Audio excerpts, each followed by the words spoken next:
We are live. Welcome to another Being a Ninja show. We got Chris Ching here with Maddie, the Fight Fit mascot. I want to do a little brief introduction of Chris for those of you that don't know him. Chris, or Christopher Ching, is the current head coach at Fight Fit Stouffville. He is continuously striving to enrich the lives of others, especially the lives of the most important people in the world, our kids.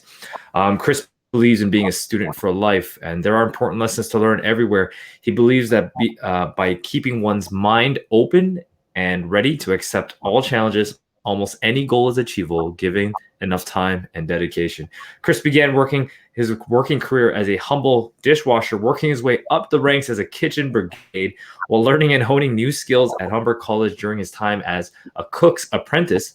Since graduating, he has tried his hand in carpentry, metal fabrication, heavy press operation, and even catering.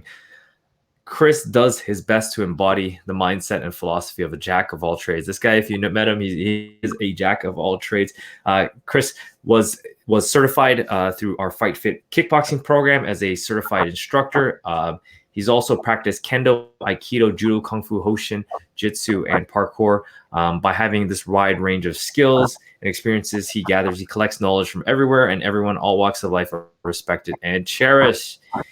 He received a certificate in Cook's Apprentice training at Humber College, where he learned not only how to cook good food, but also how to ensure people receive the highest nutrition form from their diet. He believes his students have made him a far better martial artist and person than any schooling he has ever received so far. He is certified as a personal trainer, PTS, barbell DTS, and kettlebell mace instructor for Magatsu Level 1. Chris, welcome to the Being a Ninja show. That was a mouthful. I know. I was going through it. I was like, "This is a nice long bio." All right, so I'm gonna take it back, Chris, and how he got started in cooking. I want to take it way back to when he first started his initial career in cooking and talk about that. What got you into that? I think that's kind of funny because learning a little bit more about the fitness world and stuff, you kind of learn that there are different kinds of families out there. And my family was definitely a food family. So every single person that is in my family, like my mom, my dad, their parents, they've all worked in restaurants in one way or another, either like as a maitre d' or as a dishwasher or as a cook or as a server, a waitress, whatever it is, they all kind of worked in it. And that kind of happened to myself as well. Like my mom now works for the bank, so it's completely irrelevant. But for me, I guess it's kind of destiny. It's in the blood. And I kind of started when I was 14. I started through co-op. I went through high school, and I was like, I can spend a lot of time outside of school. I don't have to go to school if I just go to work instead. So it was a pretty good opportunity, and I got to learn a lot of skills. So that's kind of where it all started, and it eventually took me through chef school. It's kind of where I met my wife, Melanie, and took me all the way up to here. Okay, cool. So talk to me about your experiences in the kitchen. What did you learn from it? There's a lot of stuff that I ended up learning through the kitchen, and I think the biggest thing that I learned about it was through efficiency. Right, like if you're starting off with 9 people working in your restaurant, and then one day the chef says, okay, now we got to work with 7, and then another day we got to work with 5, and then eventually you look around and you got 4 people working around, but you got the same amount of work. So that's how it goes, and you got to be efficient. You got to make sure that you don't cut corners anywhere. You got to make sure that everything is done properly, wash your hands properly, that kind of thing. So it's a lot of relevant skills even for today. I'd say that the biggest thing that I would say taking away is definitely efficiency, though. It's making sure that you just get everything done in the order that it's supposed to be done. So I'd say that that's a super valuable skill. Okay, very cool. And so all this time you were practicing martial arts as well too, right, Chris?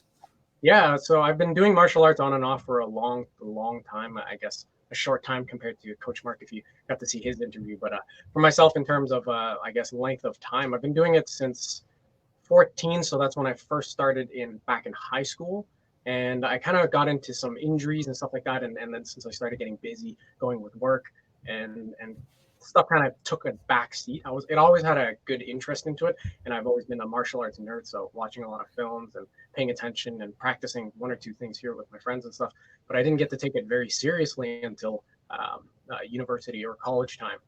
Okay. So that started to really take it a little bit more seriously, and then eventually got over here. Okay, so lifelong martial artist. Well, not lifelong, but in their teenage years, you started off with martial arts.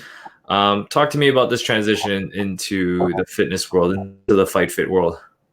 Yeah, so I guess it was a natural transition for me. I was one of those people who found myself, oh man, it would just be awesome if everyone just would pay me to work out every day and then teach them martial arts. Like I found myself saying that when I was even in the kitchen. And one of these days, I just saw an ad, kind of got into it, realized this is something that I really wanted to do. I started off working with the kids to start off, and I was like, you know what, this is something that I think I can see myself doing. As you heard in my bio, I think kids are definitely the most important people that we work with. They are our future generation. They're the people that um, your parents bring them to us, and then they expect that they're going to get this discipline and this motivation and these kinds of things. So you really got to strive to deliver, and I think that really comes part and parcel with the trade that I came in from before, which is the food quality. Like if somebody asks for something, you got to deliver on it. Right. So you got into, I know, because I was the one who was working with you when you first started with the kids. What would you what would you say would be the biggest comparison with working in this industry versus the cooking industry? I'd say that it's definitely about the people that you end up working with, right? Because in the kitchen industry, you definitely develop a sense of family. The people that you work with, you really do see them as the people that, hey, I'm going to see these people day in, day out. You really love them, but it's not really the same. It's camaraderie. You know that you're going to be standing next to them when there's stressful things, but it's not the same kind of feeling. So I'd say that the people that we work with now, I love the Fight Fit family. I love the people that I serve. I love the people that are on my team. I love the people that I work for, everything. So I'd say that it's definitely the culture is a whole lot different, and definitely we put a lot more emphasis on taking care of ourselves and making sure all of our own check marks are checked off too. Good. Talk about that culture a little bit. Yeah. Like, So what in are a the kitchen, differences? yeah, I'd say in a kitchen it's a little bit. I wouldn't say cutthroat, but it's more like you got to look out for yourself, right? Because you have to be a clean cook. You have to have good knife skills. You have to be efficient and time efficient, and know exactly everything that you're gonna do for a day. And you have to be organized and efficient about what you're gonna do. And if you don't have those things, then you're just cut off the list. And I see where it's going. I mean, like they're looking for the best of the best, and they're like, if you don't perform under pressure, it's just a different approach to the same topic, right? I mean, we all deal with pressure. Everybody deals with pressure, but the way we go about it here at Fight Fit, what I've noticed is that when things get really rough, we're like, no, we got to band together, work together. One person's feeling rough, let's call them, let's come together. So it's a little bit different. It's not necessarily like, okay, this person's sick, and then you just don't hear from them, and then they're not on the payroll anymore, right? Mm-hmm. Mm-hmm. Got it. So this transition into the fitness industry, obviously you're here. You've been with us for, I think it's been like 4 years, 3.5 now. 3.5. Okay, almost 4 years. What do you think what would you think in terms of your time in the fitness industry? What was your biggest aha moment? That's a really good question. I think the biggest aha moment was that the things that I'm doing are not just for today, right? The results, the outcomes of my effort, the things that I'm trying to do, the words that I'm saying to people today, they're probably not going to be results that I'm going to be able to see tomorrow, next week, but I might be able to see them in a month. I might see them 6 months from now, and especially if I'm working with the kids, 5 years, 10 years, 20 years down the line, I really hope that the things that I've taught them have stuck. And I think that that's probably one of the biggest things that I've gotten to do. Okay, so with the kids, that's one thing. When you're working with the youth, when it comes to like martial arts and fitness, what have your biggest aha moments have been with working with clients, like adult clients? Yeah, so one of the biggest aha moments is that everybody goes through the same struggles. We hear the same story, the same pains, and everybody comes from this position of it's hard for them. It's hard for everybody, and that's one of those biggest things that I would say is an aha moment, because um, you realize that it's really really hard as you're going through it, and then once you get to the other side, you're like, all you have to do is just walk step by step, and you just got to go through the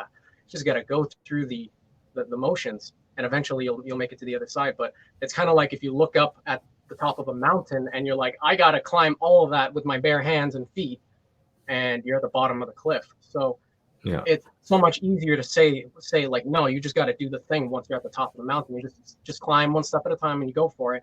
But it's so hard.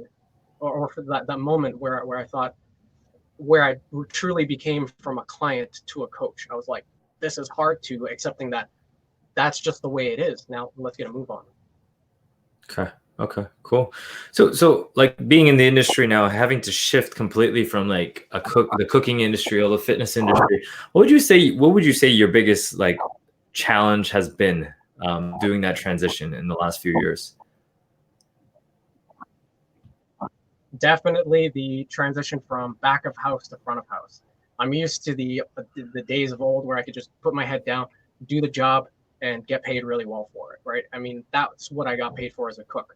You get the job done, you got 20 items long and you got 8 hours to do them, then you're sticking around for 10 hours on top of that. Whatever you got to do, you get it done.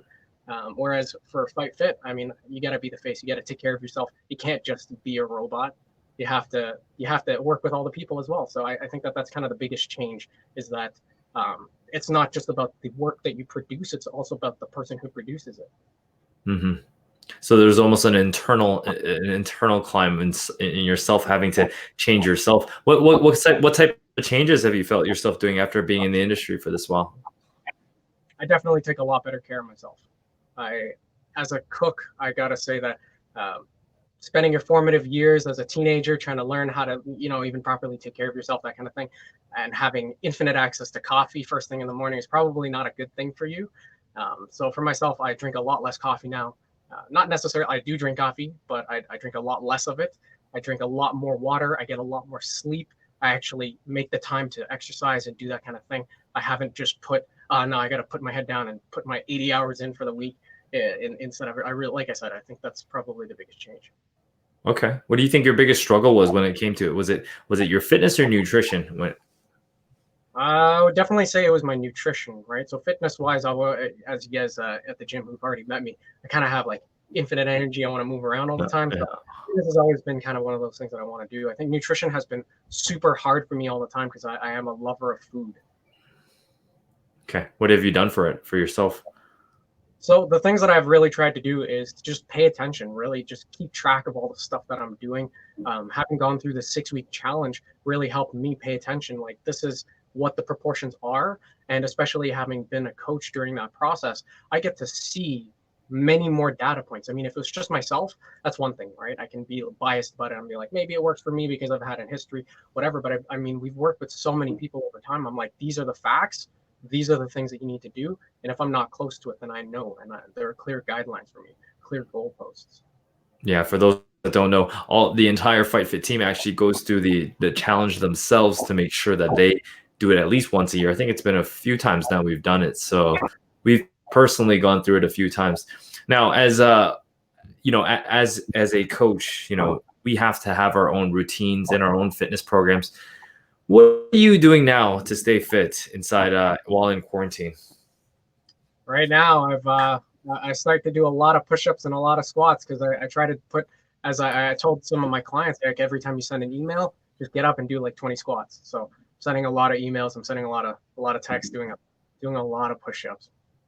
Okay, you're putting a trigger, an event, and then actually doing and adding an exercise behind it. Very cool. All right, cool. Well, so talk to me.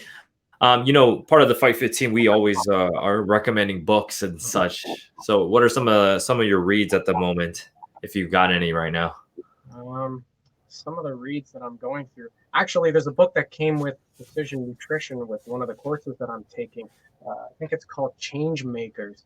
It's kind of funny that you brought that up in one of your conversations in one of our team meetings just recently. But yeah, the book is called Change Makers. Hold on, let me see if I can grab it.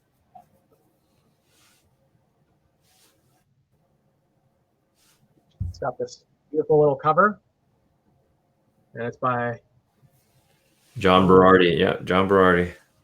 It's kind of an interesting book. I think that it definitely falls in line with the kind of thing that I would like to read. It helps me become a better person, and the stronger that I can become, I hope the stronger I can make everybody else, right? Once I've done it myself, again, I get to the top of the cliff and tell you guys that this is the way. Yeah, the law of the lid, right? The leadership, the people, your followers will only go up to the level that the leader is at. So very, very important. Good, you're working on continuous learning as well. So talk to me about, like, with when it comes in terms of your fitness philosophy, what is one thing that you wish you had done sooner and why? something I wish I had done sooner. Take it seriously, Okay. right? I started way too late, like at the end of high school. And if I had taken it much more seriously, or if my family had taken it more seriously, had shown me the way that, and told me the things that I now know. Like for example, when you start working out, like just be aware that you're going to be sore the next day. Like small things, right? Things that are not necessarily intuitive to beginners. I think that's really what would have made the difference. If I took it more seriously as a kid, I maybe would have had less issues with my knees growing up. I maybe would have been educated about it, been less flat-footed. I wouldn't have had to go through the process of shedding all the weight that I did through high school and all that. So Right. And for those that don't know, Chris is pretty young. So when he says he's going back to high school, he's actually starting a lot younger than a lot of our clients are. And it just goes to show, I mean, how much I think our personal histories and our family histories impact our lives, and how hard of it, how much of a challenge it is to break those beliefs that we've created since we've, like, from our family, from the time we're born all the way up to our adulthood. And it's the sooner you do it, the sooner you start getting results. So I love that. Chris, I always like quotes. I always believe in personal mantras, because the voice inside your head, it's usually your worst biggest enemy, your own biggest enemies, and it's usually that voice in your head that creates a lot of doubt. So I love quotes because I think it helps reset your mind a little bit. What is one quote that, when you feel down or when you feel unmotivated, really fires you up and keeps you going? um, I don't really know about fires me up, but I definitely have a quote that kind of sticks with me at all times, which is, and it's more of an idea, and this is the kind of overarching idea from behind the Tao Te Ching, which is kind of like a philosophical collection of poems. It just talks about this idea, and that idea is that the highs come with the lows, and that kind of really brings me a lot of peace, because it tells me when things are going really, really, really badly, stuff is about to get really good, and that's kind of that ebb and flow, and it has that kind of balance, that bittersweetness to it, where it's, when things are going well, it's not that things are going to go wrong, it's like, be prepared, don't be too high up, don't be too down low, you want to be right in the middle, you want to be that nice medium, and that kind of brings me a lot of peace. Like I said, I try not to get too fired up about stuff, more so about if things feel like they're out of control, I just remind myself, like, nah, this is normal, this is the way it's supposed to be. If it's not hard, you're going the wrong way. Right, right. Deficit does definitely create opportunity. I think with every great challenge comes an even bigger comeback. And I think this is a perfect opportunity for us. Like, we see markets down, we see business down, but I think it opens up doors for so much things, as I've been talking to the entire team about. And even personally, I think a lot of people going through crisis right now and seeing all the tough things that are happening in their lives, I think there's a huge opportunity that's going to come out of this for a lot of people. So I like that. And I love the yin and yang reference there. Um, so for those that are watching live, if you have any questions for Chris, you could post them down below as we go through the Q&A period, or I will go straight into my lightning round questions and ask Chris a whole bunch of questions as well. So feel free to post any questions you do have for Chris. Imelda posted one. She says, will this be available recordings? Yes, it will. So hope that answers your questions. All right, Chris, first questions on the lightning round. Are you a morning or evening person? I'm whenever I need to be up kind of person.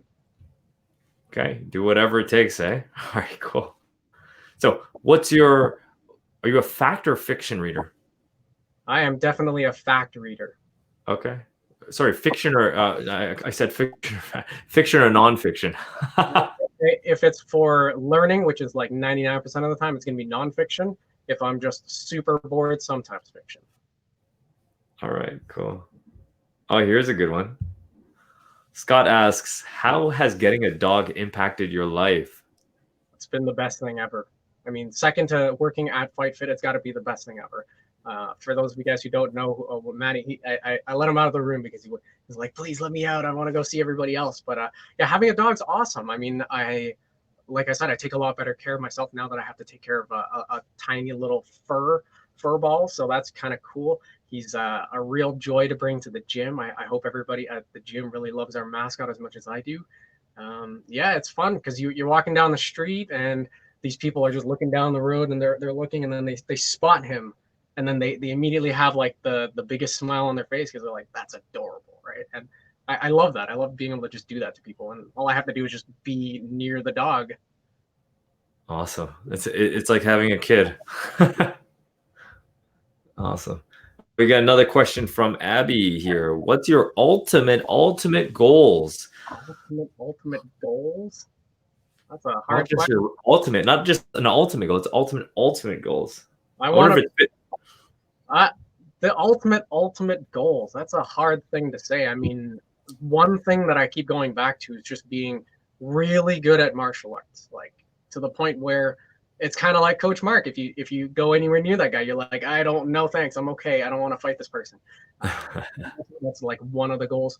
I think versatility, or just jack of all trades, really being decently good or pretty good or even great at most things, I think is kind of like my ultimate goal, to be able to whenever there's a problem, there's a guy I know to call. This is the guy.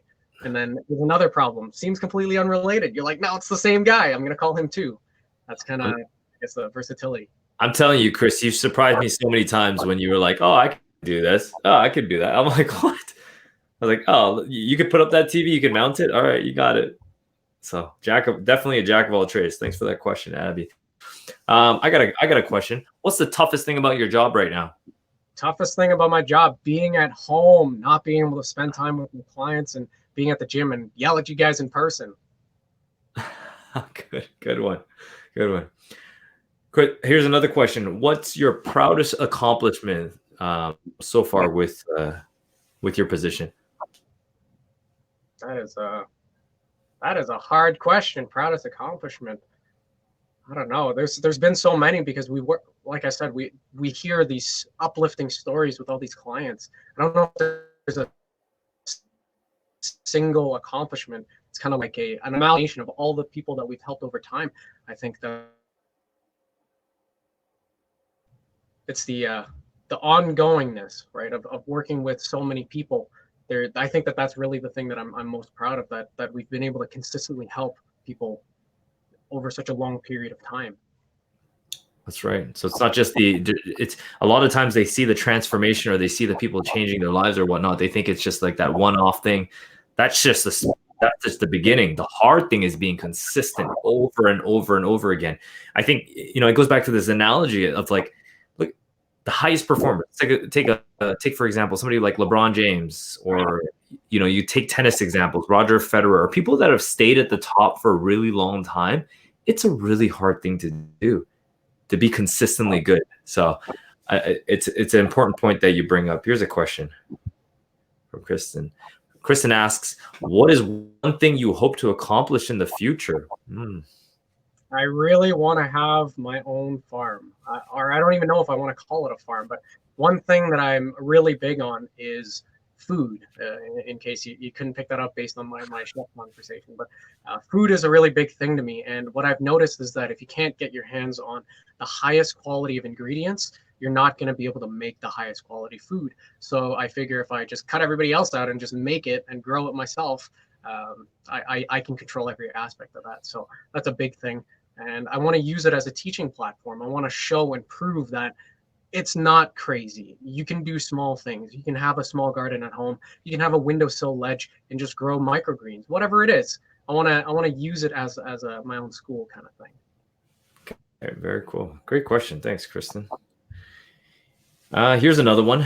What have you learned about? I know we touched on this a little bit about since you got into the fitness industry, but what have you learned about yourself since being in this industry and working as a fitness coach?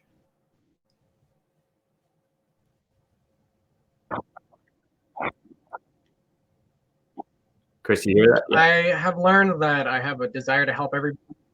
Yep. So what I've mostly learned is that no matter how much you want to help everybody, not everybody is helpable, right? Not everybody's in the right place at the right time, and that's a hard thing to come to terms with, I think, because you have this like, just I need to do this thing, and sometimes it's like, you know what, you're just not in the right place, and that I think that's one of the biggest things for me. Awesome. Okay, cool. Definitely something that we run into as coaches all the time is like if people don't put themselves as a priority, it's tough for us to make themselves a priority. And I say this to a lot of people. I feel like sometimes I care about other people's goals and what their health goals more than they care about it. So great insight there. Karen asks, what kind of food do you eat the most? That's a good one. Dude, that's also another good question. I'd say that I eat a lot of eggs and mushrooms. So I think eggs is kind of just because that's the way I grew up. I grew up eating a lot of eggs, and then I went through chef school, and I find out that the fancy hat that they have with all the folds, each one of those folds represents a different use of the egg. And so I've been kind of learning about all those things. So I really love eggs. I'll eat them in everything. I'll turn them into anything. They're extremely awesome. And I think mushrooms falls into the same category because they're impossible to burn and they taste amazing. And you can dry them, grind them up, put them into anything, and make a lot of other things taste good. So very cool. I didn't know that mushrooms are impossible to burn. Cool. Thanks for the question, Karen. All right, so we got about 4 minutes left. Let me ask you another question here. Who gives you the best advice? Who gives me the best advice? Melanie, my wife. Good. Everything she says is right. Get used to it, buddy. Get used to it. Women are usually right.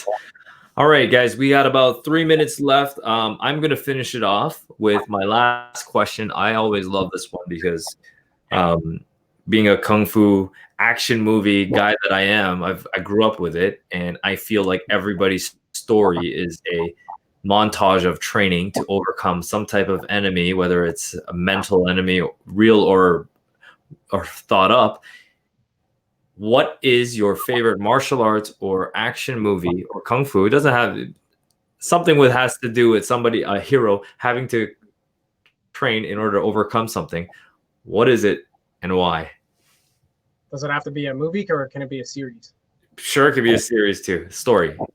Okay. My favorite story is by far the Avatar: The Last Airbender. So for those of you guys who haven't seen it before, it's this like cartoon. It used to be on TV way back in like 2009 or something, whatever. All I remember is it's about this character, Aang. He's this 10-year-old kid. He's separated from all of his family members and all this stuff. And he's got to go through this crazy epic journey and literally fight this guy who's trying to take over the world.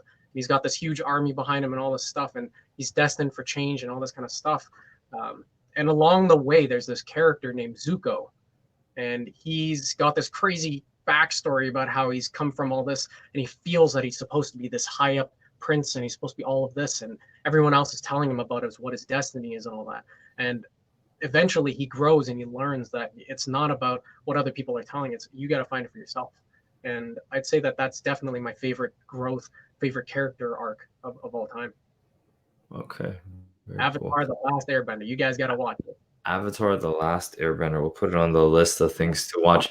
Chris, thank you so much for doing this interview. If people want to reach out to you, what's the best way to get at you? I am always on my phone or on in person when you can find me at the gym when we're there. You'll find me part of the wallpaper.